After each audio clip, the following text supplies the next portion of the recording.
Hey there, lovely people. Welcome back to another Writing Tip Tuesday. I'm Sammy, and I'm a writer who likes to help other writers become better writers. First off, I want to say happy day after Valentine's Day. Go get your discount candy. That's how I celebrate.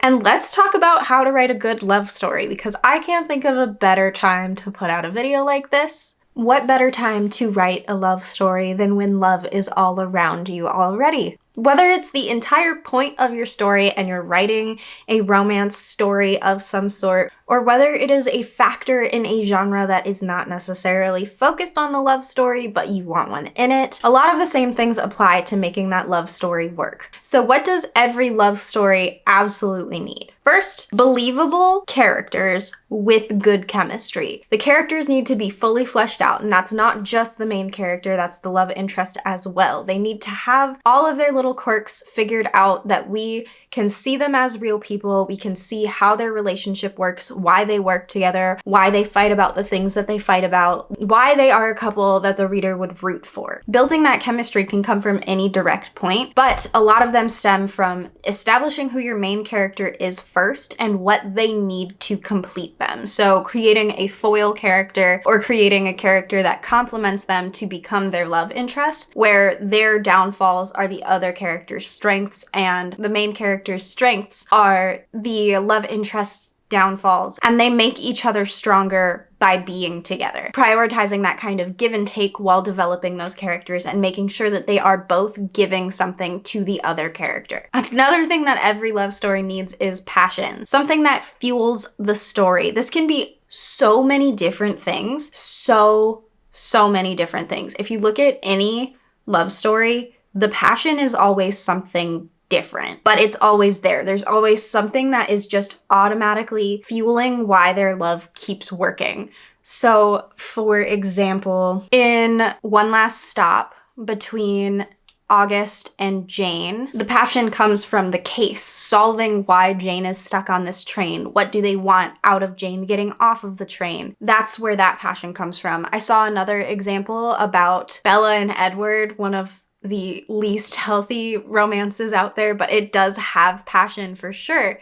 Their passion comes from, I've waited my whole life to find someone like you, basically. And then there's the whole, there's fate, where, soulmates, or, heartmates, or just, mates. Because I know the soulmates thing is a really big deal in a lot of fantasy stories, to the point that I've started to expect it while reading any kind of fantasy story. That's something that could be considered a passion to fuel the reason why the relationship keeps going. It could be something as simple as just having passion for the relationship, just wanting to make the relationship work. If you're writing, a contemporary love story, or a contemporary story that involves a love story, just having something that keeps them interested is what your passion would end up being. So for 100 Days of Sunlight by Abby Emmons, that's a contemporary YA love story. The passion fueling that love story is optimism in the face of darkness, pretty much. That's what keeps their relationship going strong, is that one character needs that and the other character can provide it. And to narrow it down, that's what they need to keep their interest. There's a lot more moving parts, but at the very core of it, that's the smallest way you can say it. There's so much more than just this one thing, but it's something you should consider. And a lot of good love stories need time. Time to develop, or time that has happened prior to the story for them to develop. The history that we get to witness pieces of. We get to witness some of it in the present of the story. So I know insta love is a thing. I know that sometimes characters just meet and then they fall in love. I know that happens, but that doesn't mean that it's a good love story. It doesn't mean that it's a believable, effective love story. It just means that it has a love story in it and they didn't want to do the work to get to that space. But there's also a critique here for stories that are set where there is history prior to the point in the story where the love story happens. Like, for example, Fable. Fable has a love story as an underlying side plot for the story. It's not necessarily a romantic story by any means, but there is a love story within it. And one of my main critiques on that was that this love story felt like it wasn't genuine. And that's because even though we know in concept that there was a history between them, we know that they have met 3 years prior and they've been like meeting for those 3 years up until the present of the story. We don't witness any like growth in that relationship. It just sort of like happens. So even if there is history, even if you're like, yeah, there's history, you need to show your readers that there's history so that it doesn't feel like it's an insta love where there's no real chemistry behind it. So all of that work that you did prior with your passion and developing your characters to have chemistry goes totally out the window because no one believes it now. So how do you get the things that you need? How do you get those 3 different factors to make your love story believable and effective? So for characters, develop your characters so thoroughly. You need to know what is up. Figure out as much useful information as you can. What makes the characters' relationship work? What sparks their interest in each other? What makes their connection grow stronger? What do they fight about? What do they disagree on and how do they get past it? What do their fights look like? What do their best days look like? What do they look like when they're by themselves? What do they look like before this relationship happened versus after? Develop all of those little gears and make sure that everything is meshing together really, really smoothly. I think the easiest way to think about it is, what do you notice about relationships near you? What do you notice about your parents, your siblings' relationships, your best friends' relationships, your own past relationships? Those can be a little bit trickier because of hindsight. So like, what do you see in the relationships that you encounter most often? What stands out to you? And then start building those things into your own characters. How do conversations between these characters work? Do they finish each other's sentences? Is one a really active listener? Does one jump in the middle of the other talking and the other listens to what they have to say and like offers commentary on that before continuing their thoughts? How much of their interaction do they have previously determined? How much are they determining through your story? What kinds of things can you just put together to make them feel like real people? And that's messy things, that's neat things, that's things that they show other people, that's the things that they keep in private. Those are all important to your story and how that love story will become believable and build the chemistry into those characters. So for passion, how do you discover what their passion is? There's a couple of different ways to look at that. You can look at it as, what is the message your story is trying to go through, like 100 Days of Sunlight? Or you can look at it from the perspective of what makes your characters different from the other characters around them, what makes them different from other stories, what makes them unique and is specific to their relationship alone. So like, are they soulmates? Are they working towards the same goal, but from totally different angles? Are they working towards different goals using the same angle? What is tying them together and how can you amplify that to make it be a fuel for their love story? For time and history, some things to think about would be, do we see this relationship progress? How do we see it progress? Do we see it from the start, from the first moment that they meet? What is their chemistry like when they first meet? In terms of history, how long have the characters known each other? How long have the characters been in a romantic relationship?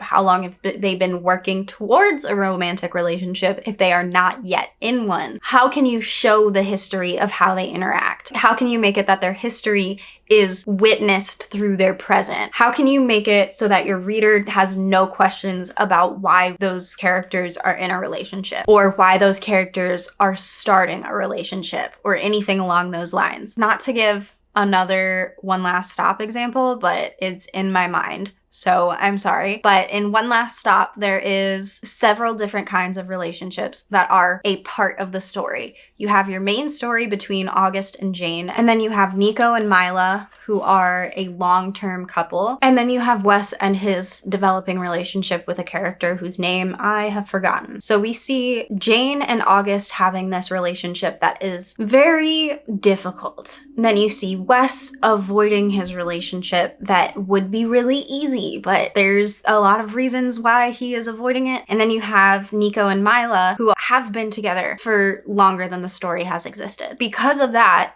it's a really great example for several different ways to show how that time happens, because you've got the start of a relationship, you witness that meet cute, and you get to see all of that budding relationship. You've got a long-running relationship that has the history well presented. You believe it fully. And you have a long-running non-relationship that has history, so you don't get to witness that like meet cute, but you get to see how their history impacts their present. And it's a really great example of all of those. I guess that's a really good example. And I'm just gonna stick with that one because it has all of them. If you haven't read it, and you want to write a good love story and you're not sure how to make that time and history impact together, then I would say take a look at it, give it a read. So what should you absolutely not do when writing a love story? Don't dive into cliches as a safety net. Don't say, oh, I know that this works because I've seen it so many times, so I'm going to do that because then it'll work. Because you've seen it so many times because it no longer works. At this point, many of the cliches in love stories are no longer effective for having a good experience as a reader. And that's because we've all seen it too many times. It's why rom-coms all have the same formula. They can't make them better. The Hallmark Christmas movies, they're all the same. It's because they don't have any other techniques to use. I personally think it's mostly lazy, but it's a very effective formula. If you want it to be good, I would definitely avoid the cliches unless they directly work for your story. You can't force them in. They have to directly work. It's the only way that it would work for this particular reason, for this particular scene, for this particular conflict. This cliche is the only way that it can work. I would assure you that if you just think about it for a little longer, you might be able to work around having to use a cliche. Don't go to cliches just because they're easier. We all know they're easier, but they're also cliched, and that does not make them better. Don't force chemistry between your characters. If there's something that just isn't clicking, if your characters just aren't melding together the way that you need them to for the love story to work, change your characters. It's really hard once they're like, you think they're fully developed, you know everything that you want to know about them, but it can be super beneficial to change a few aspects of their personality, of their values and their traits to just make it more effective for the love story that you are trying to tell. Because they're not real people, and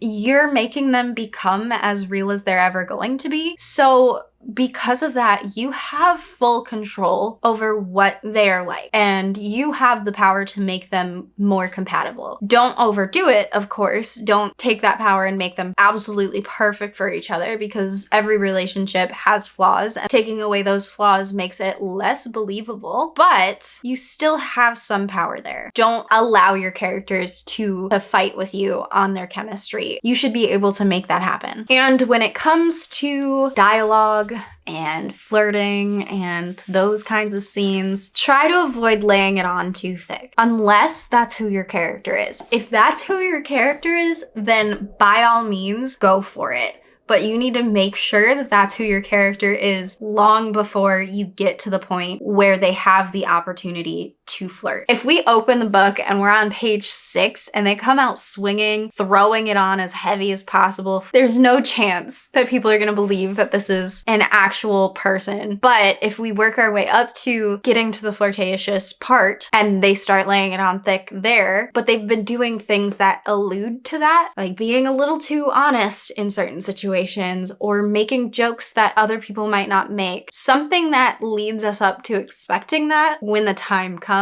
then it's okay. But if you're just gonna come out swinging, you're like, this is how you flirt. This is, if I'm like writing a guy flirting with a girl, and I'm not a guy, I've never flirted with a girl as a guy, so I don't know how that would work perfectly. And if I just go full swing into it, it's not going to work. If anything, start small and work your way up. It's always easier to add than it is to take away. That's cooking. That's a cooking rule right there. So cook yourself up. The right amount of flirtation ship, and I'm sure it'll all work out. But that is all I have for you today. Don't forget to go get your discount candy from your local grocery store, because that's honestly what February 15th is for. I hope you got something out of this video. If you did, leave a like down below. It'll really help me out. If you don't want to miss any of my uploads, please hit that subscribe button and the notification bell next to it, and I will see you guys on Saturday for a Story Study Saturday.